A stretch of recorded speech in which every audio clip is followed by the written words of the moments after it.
자, 이번에는 2015학년도 6월 평가원 인문 지문을 하겠습니다. 논리학 지문이죠.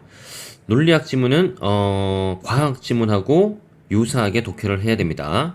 왜 그러냐면 원리나 어떤 법칙이 지배하는 세계에 대한 글이기 때문에, 그죠? 과학 지문과 본질적으로 성격이 비슷합니다. 그랬을 때 과학 지문 독해할 때 선생님이 강조했던 것이 법칙이나 원리에 관련된 것들은 따로 메모를 빼는 게 좋다입니다.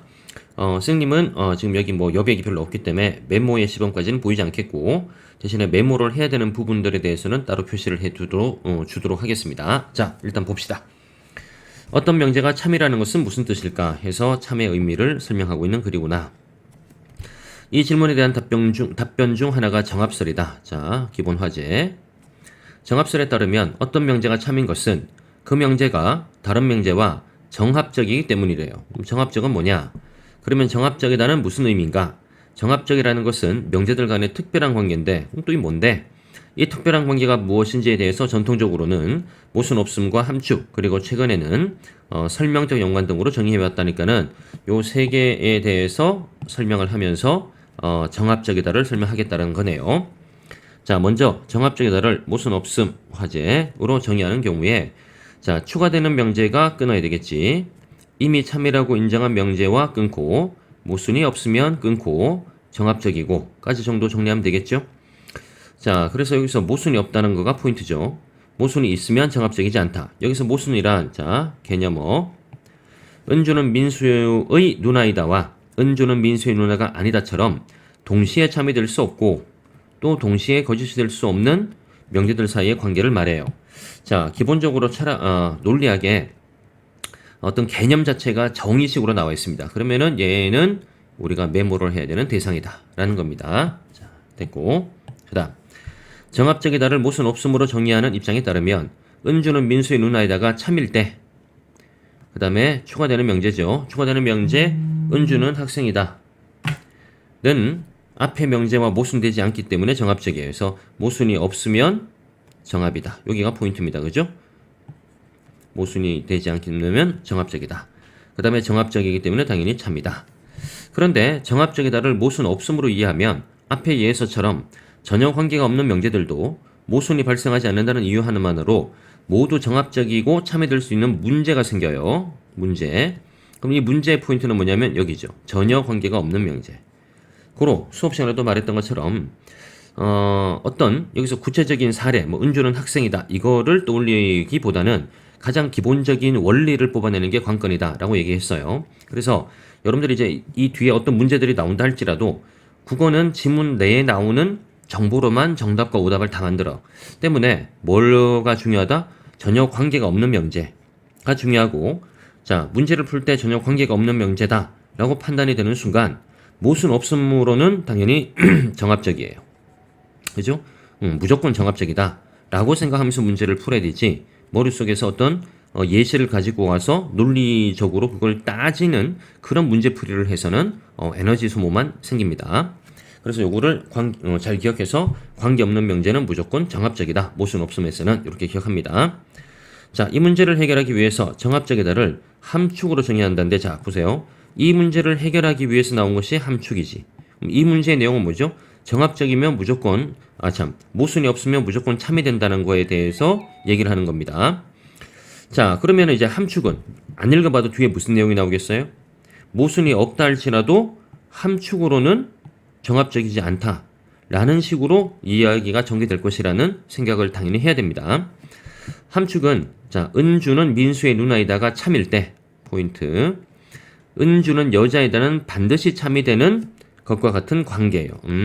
참일 때 반드시 참, 요게 포인트구나. 함축에 명제 A가 명제 B를 함축한다는 것은 A가 참일 때 B가 반드시 참이라는 의미다. 이게 정리가 잘 돼 있죠? 그럼 이제 함축에 대한 논리학적 개념이 나오기 때문에 요것도 당연히 메모를 해야 되겠습니다.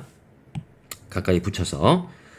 자, 정합적이다를 함축으로 이해하면 명제 은주는 학생이다는 모순이 없다고 해도, 자, 모순이 없어요. 없다고 해도 정합적이지 않다. 우리가 예상했던 대죠, 그죠? 이 문제를 해결하기 위해서 함축이 나왔으니까. 왜냐하면 은주는 학생이다는 은주는 민수의 누나이다에 의해서 함축되지 않는데요. 잠깐만 생각을 해봐도 자 은주가 학생이다.